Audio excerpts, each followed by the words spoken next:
One of Us is Back, Chapter 6, Nate, Friday, July 3rd. All in favor? Sana asks. Each of my roommates except me raises their hand, which makes this a done deal, but Sana's a stickler for protocol. All opposed?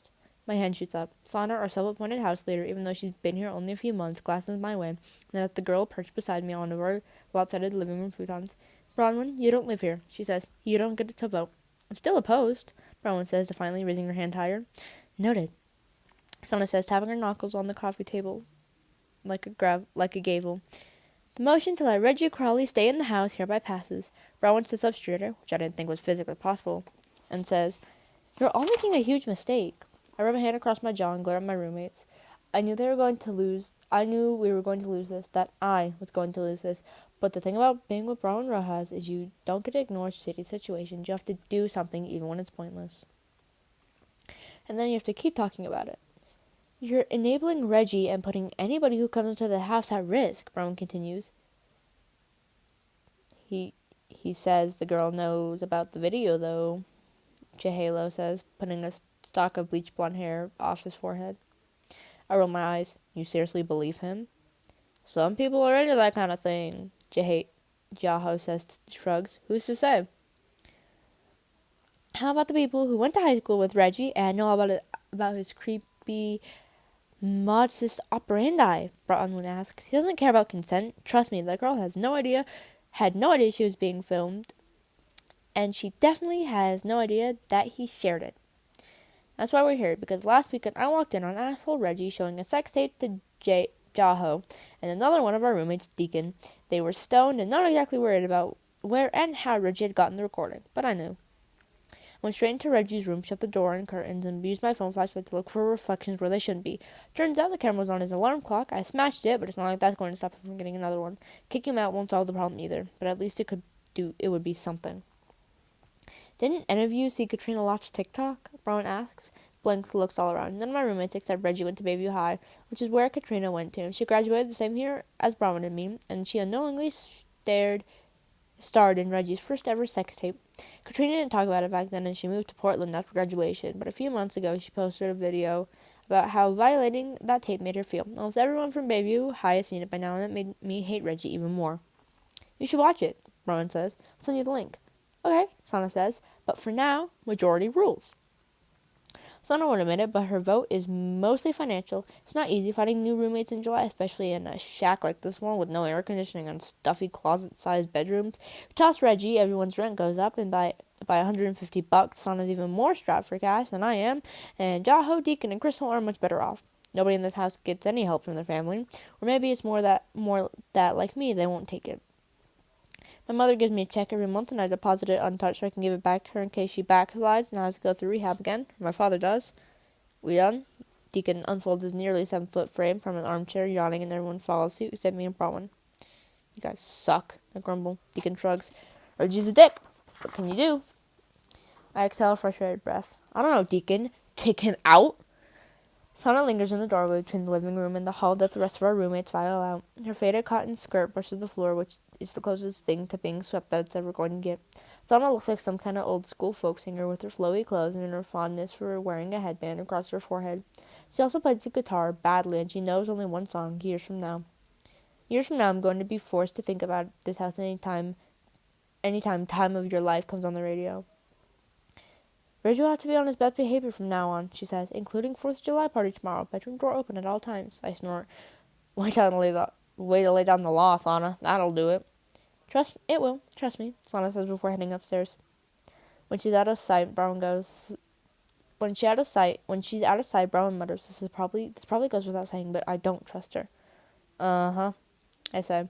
It's all I can manage right now. I feel the same tightness on my chest I did at Bayview Country Club. Like all the air I should be breathing has been sucked out of the room by a single poisonous thought. Some things never change. First Jake Gordon, and now Reggie. What's the point of doing the right thing when assholes like that never bother and get whatever they want anyways? This isn't over, Bronwyn says. We just need to take a different angle. Then she looks at me. Really looks at me, and adds, Doesn't have to be right this second, though.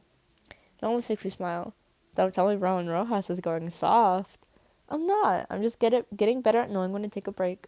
She steps towards me and puts her legs across my lap. We can talk about something else, like that movie you've been bugging me to watch. Onibaba? I ask. Someone converted Bronwyn into a Japanese horror film fan, but that doesn't mean I've stopped trying.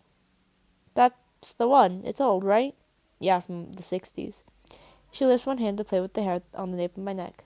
How bloody is it? Some of the tension drains out of me as I trace a circle on her knee with my thumb. Less than average, I say. Good to know. Plus, women do most of the killing. You'd like that. Bronwyn leans forward, planting a kiss on my cheek. Bronwyn leans forward to plant a lingering kiss on my cheek. Yeah, I would, she mutters, and I can't help. I start cracking up. This is the most obvious distraction attempt ever, I say. Bronwyn kisses my other cheek and then her lips trail down to my neck.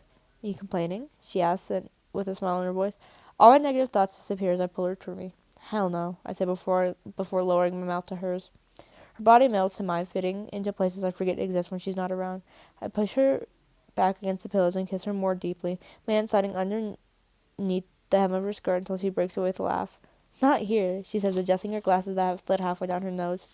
Her hair is mused and her cheeks are flushed bright red. She looks gorgeous. It's only a matter of time before your roommates come back. My room? I ask hopefully. I have to meet Maeve in 10 minutes, she says. I can work with that. Before we have a chance to move, though, the doorbell rings. Not it, Deacon yells from the kitchen. Bronwyn slides off me and I reluctantly get to my feet. I can also work with 9.5 minutes, I tell her as I head for the front door. I'm expecting the FedEx person, or maybe one of those randos Crystal occasionally does tarot readings for. That's not who's standing at the doorsteps. Hey, Dad, I say, opening the door wide. What's up? Hi, Nate. He's holding a cardboard box in one hand and shoves it towards me. Your lizard powder showed up at the house. Sorry, I say, taking it. I started sprinkling a calcium supplement over Stan's food last year. Another recommendation from Bronwyn, which actually does seem to perk him up. And the online store I buy it from still has my old address on file. Half the time I forget to check the right box when I order it. I could have just picked it up, though. You're on my way to work, Dad says gruffly, shifting one foot to the other. I'm not. He works maintenance at Bayview High, and I'm nowhere near the place, but I let it slide as I take him in. He's lost weight since he stopped drinking, and his faded t-shirt and ancient jeans are practically falling off him. I know my mother bought him a bunch of new clothes, but she finally moved out last month, so nobody's making him wear them anymore. My eyes automatically go to his hands, checking for the kind of tremor that would tell me he slipped up. I'm not sure when I'll stop looking for that. You want to come in?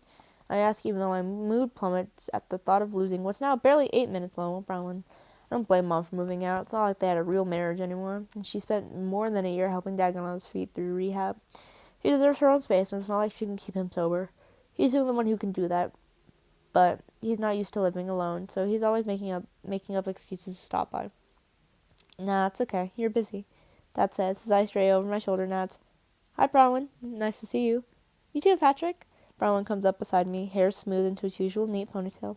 I'm not sure when she got on a first-name basis with my father, but he seems to like it. I'm heading out, but I'm glad I ran into you. I've been thinking, maybe Nate and I could come over and make you dinner sometime. Next week, my grandmother gave me a new recipe for sancho soup that I've been dying to try if you're willing to let me experiment on you. Smile crosses Dad's worn face, and for a second I see what my mother means when she says, You two look so much alike. I like that very much. Any night that Nate's free, he adds with a hopeful look towards me. Once again, my girlfriend is a million times better person than I am, because that invitation should have come from me. Wednesday, probably, I say. Perfect, Bronwyn says. Looking forward to it, Dad says. Then he shuffles back a step like he's about to leave, but he doesn't, so he asks, Listen, Nate, are you sure you didn't pick up my keys by mistake? Not the house ones, he added before I can protest. I did find those right where you said they'd be. The work ones, I can't find them anywhere. I'm sure, I say, and he's creeping over me. Dad's back is finally fully healed after he was injured during a roofing job years ago, which is good news. In related news, though, he's no longer eligible for disability, so he needs to hang on to this job. Otherwise, my mother and I are going to have to pitch in to pay his bills, and that means I'll have to get a third job, and... Bronwyn's arm links through mine with a reassuring squeeze. I can practically hear her say, one thing at a time, which is her mantra every time all the balls I'm juggling threaten to come crashing down on my head. Did you leave them at work, maybe? She asks. I don't think so, Dad says doubtfully, but it's possible. My brain, it gets foggy every once in a while, you know? Yeah, I know, I say. You need to retrace your steps. Want me to help you look? I'm not sure what good it'd do, but I have an hour to spare before I need to head to the country club. That's okay, Dad says, snapping the rubber band on his wrist. Mom told him he should wear one and do that anytime he feels stressed. And now it's a constant with him. You probably don't want to be around Baby High today at all, or any day for a while. I don't like the shifty look on his face. Why not?